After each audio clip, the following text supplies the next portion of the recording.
Okay, a very good evening to you all. Welcome to the first Pearl Divers seminar. My name is Gys, and together with Marta and Weaver, I act as one of the players for this Buckminster College initiative.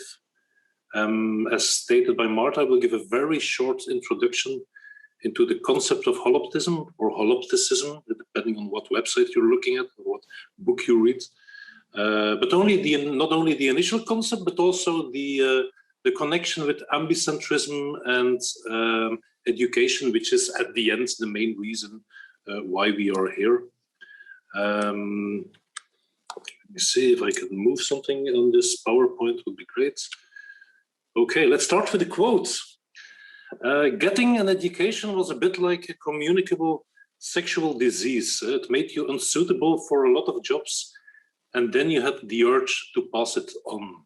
It's a quote by Terry Pratchett, who is world famous for the narrative verve and the surreal humor of his novels.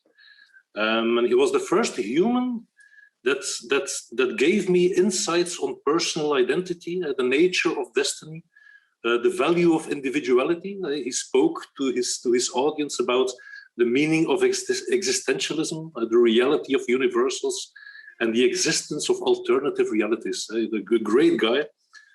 He was at that time the person who gave me more insights in my world than my teachers could give me at school. This is an important one.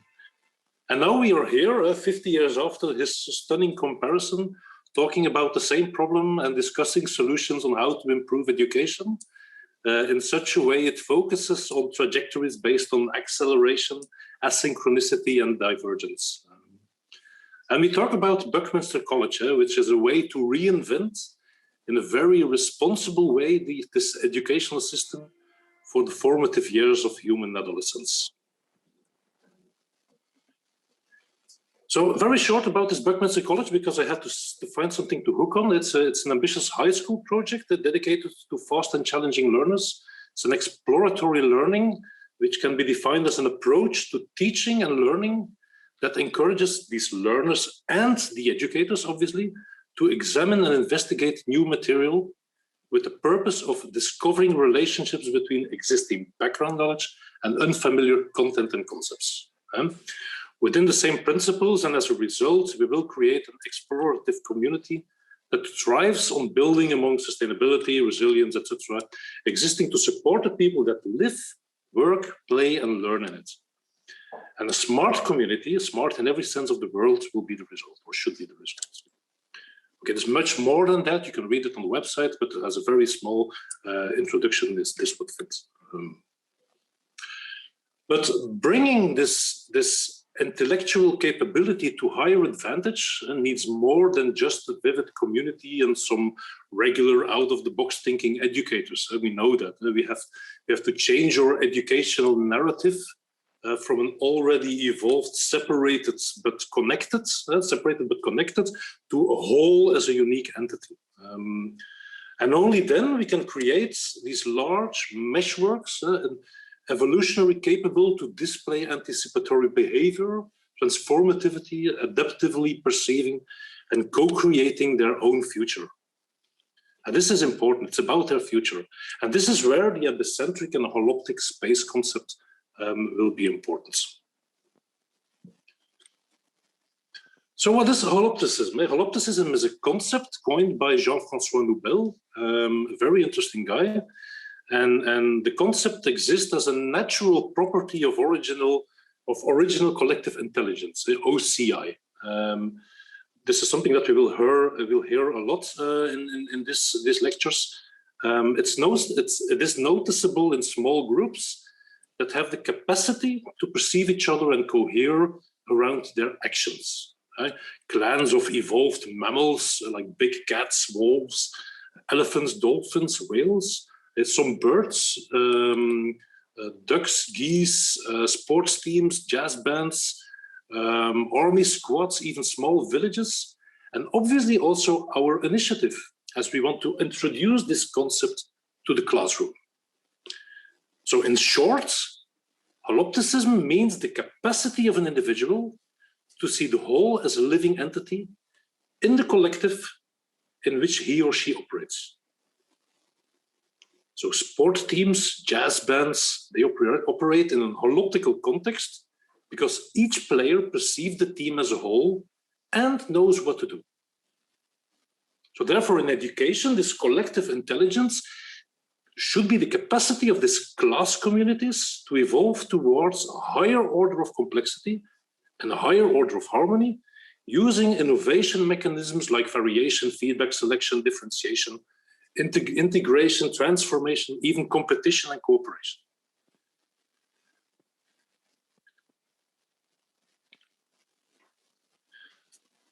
Until recently, this terminology of holopticism only appeared in groups operating through this original collective intelligence. Pyramidal collective intelligence, for example, needs panopticism to work, which is the opposite. Swarm collective intelligence, which exists in birds, probably uses a mix of this basic holopticism combined with other behavioral laws, probably based on the perception of immediate environment, for example. But holomidal collective intelligence, holomidal, which is a new form of collective intelligence, emerges thanks to the internet. And this is something which requires holopticism to exist. And this is where we're heading for. Let me hope you hear, you should have noise. What is holopticism? First, let's look at its opposite, panopticism. Imagine a prison shaped like this. Here are the prisoners. And here is the guard. Notice that the prisoners cannot see each other. But the guard can see the door to every cell.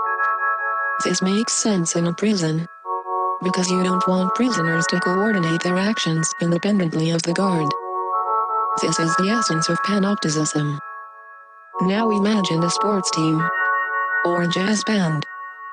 Each member of the team perceives everyone else. And can coordinate with them. But most importantly of all, everyone has a sense of the emerging whole. And can adjust their actions for the greatest fit. This is the essence of holopticism. Okay, so we had a movie. Movie is always great. But the best way to define holopticism is to focus at the opposite, at panopticism. This is the opposite of holopticism. And panopticism is how knowledge is distributed in hierarchical organizations. Only the top of the pyramid has a full view of what is going on in the organization. And it consists in an architecture organized so that all information converges toward a central point, making it partially and even sometimes totally, completely inaccessible to the others. Examples are, for example, video surveillance systems, banks, intelligence services, jails, for example, like we saw in the movie. And they offer examples of panoptical-based environments. And this type of organization occurs sometimes in physical space, but also sometimes as result information distribution. In most companies, for example, information systems operate as a hybrid mix of panoptical and holoptical. But while these offer a certain level of transparency, the lower we go in this hierarchy, the fewer people have access rights. And social hierarchies and panopticism is something that's very strongly connected. So holoptism or holopticism is the complete opposite of this panopticism. But we should not confuse holopticism with this transparency, because transparency means the capacity to see the actions of everyone. Holopticism applies only when a whole emerges as an autonomous, perceivable entity. The band, the theme, the classroom. For instance, the crowd in an airplane doesn't operate as a collective unified whole. Sometimes, unless something special happens, 11 players on a football field won't make a coherent sports team either. Although everyone can see everyone. And on an educational level, it's not because 25 students are in the classroom that they automatically display a collective intelligence. And in all these examples, we have transparency, not holopticism. And holopticism will become one of the most important issues in future societies who want to harmonize individual and collective freedom. It will become, or it already became, a central question in community wear, in social wear, and there's even a very interesting approach towards game design, for example. You know, these massive multiplayer online games. There is I found a website who was talking about Ingress, which is quite a cool game, and they offer already interesting but quite basic holoptical tools. So it's something it's alive. Something is happening on this front. So to solve our current complex problems involving these fast and challenging students that we're talking about Marta did ask me to say the Buckminster College, the educational system, it must be educated in varying environments. So a new form of collective intelligence is required. This collective intelligence has to be both local and global. It has to be decentralized and distributed. It has to be agile, it has to be polymorphic, it has to be based on leadership, individuation, open source, integral and transdisciplinary. It has to do with knowledge, it has to do with mutual benefits. For example, the individuation process is an important aspect, as this is a process that typically develops out of an undifferentiated matrix such as a peer group. So it's a cool thing that we're going to do. But Jean-François Noubel, the guy we noticed before, he refers to this holomidal collective intelligence, and he talks about the evolution from Homo sapiens to Holo sapiens. And our initiative, or Buckminster Initiative, strives to create an educational infrastructure for a next level of consciousness to manifest naturally at individual and collective levels. Okay, we have to integrate knowledge into big picture systems thinking and complexity science frameworks. But the big question mark exists.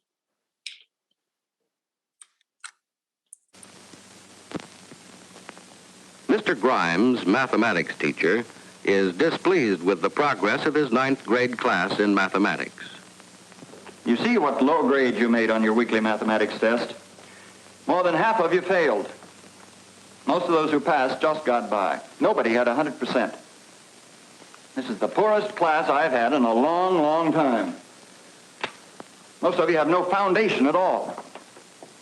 Now, the trouble's with your attitude. You don't pay enough attention in class. You don't do enough work outside of it. You don't know what the word study means. You haven't the slightest idea. Don't you realize that mathematics is an important subject? I tell you right now that unless you get over your lazy habits and come up to the standards I've set for this class, many of you will have the pleasure of repeating this course next semester. Well, what is it?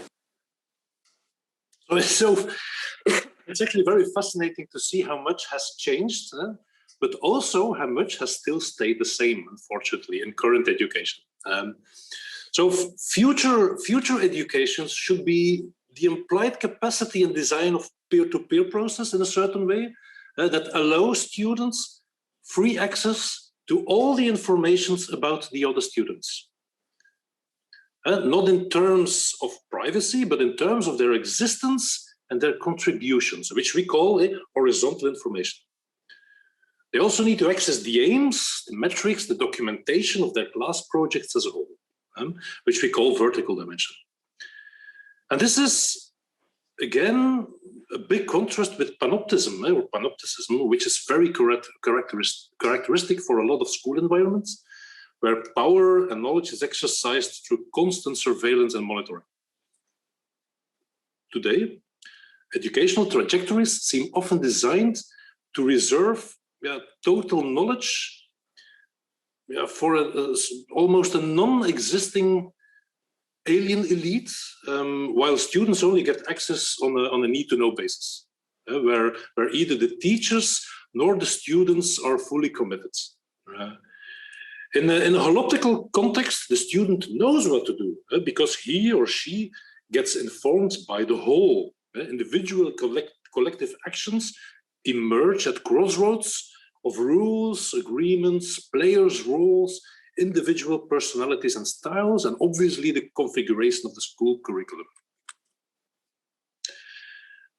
And for all of this to happen, every player in this game has to develop a level of ambicentric thinking. And this ambicentric concept has been coined by myself as a form of cognitive processing with a very pronounced theory of mind kind of thinking. This is how Marta explained my own concept to me, which was quite interesting.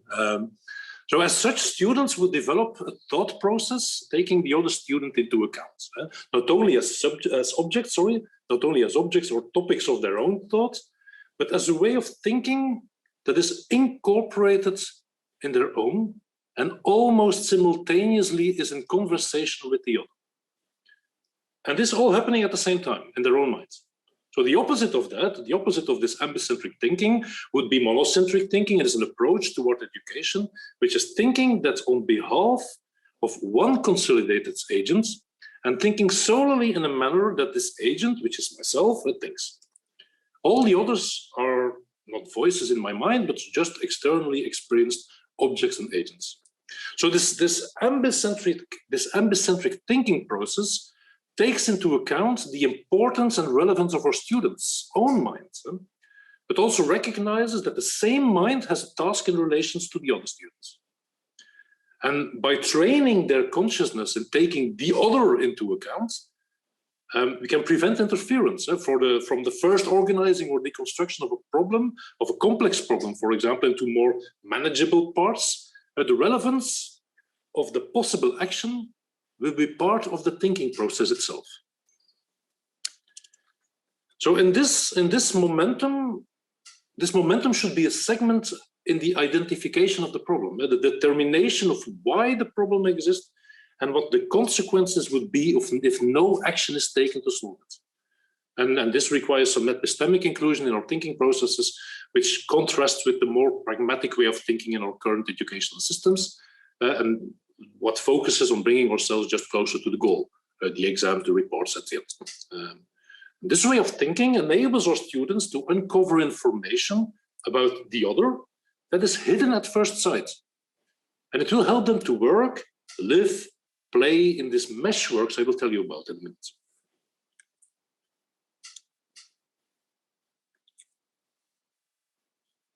So based on the research of Nobel, based on my own thinking, based on the thinking of many other people's, we could describe an ambicentric holoptical space as an artificial reconstituted reality involving modeled representations of the explorative whole. Let me repeat that. Artificially reconstituted reality involving modeled representations of the explorative whole. So the students that engage this explorative whole are said to be experiencing holopticism, which allows them to adjust actions and coordinate. So each student is provided with some artificially synthesized information, which lends to a certain point of view and which fits their situation. And Nobel, for example, he suggests there should be a feedback loop that works like a mirror between the individual level and the collective one. So we referred previously here into holopticism as a natural quality of this original collective intelligence, this OCI I mentioned at the beginning. So OCI, or original collective intelligence, is only possible in holoptical environments. So in other words, in physical spaces in which our natural senses can access the totality of what happens. So our ambicentric holoptical school community will evolve, and I quote now almost every researcher about the subject, toward self-reflection, self-actualization, higher consciousness, and high capacity to cohere in the being and the doing. And as such, our community, or school community, or educational community could become a global wisdom-driven organization. And in time, and as a conclusion of this community will result in a meshwork of self-organizing and self-governing groups of students who might share a passion for common domains, big domains of what they do, what they strive, and they strive to become better practitioners. And these meshworks are evolving continuously. We are creating value for future students and educators and experts through developing and spreading new knowledge, both on this horizontal and vertical level, remember.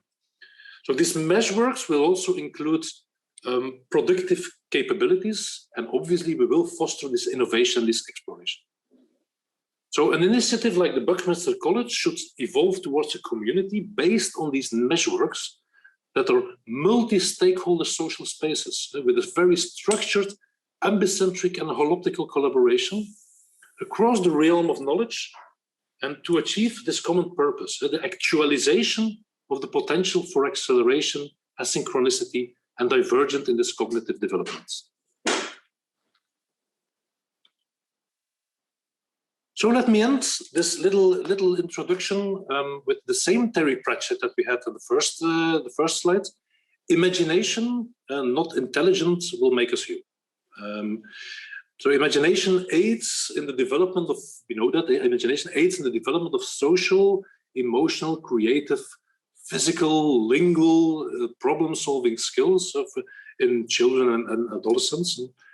And yeah, I'm very hopeful that we consider a school or an educational system like a metaphorical infinite playground, which should be the part of the creation of this ideal environment, and an ideal environment for imaginative play, thought-provoking thinking, and encouraging physical activity and creativity.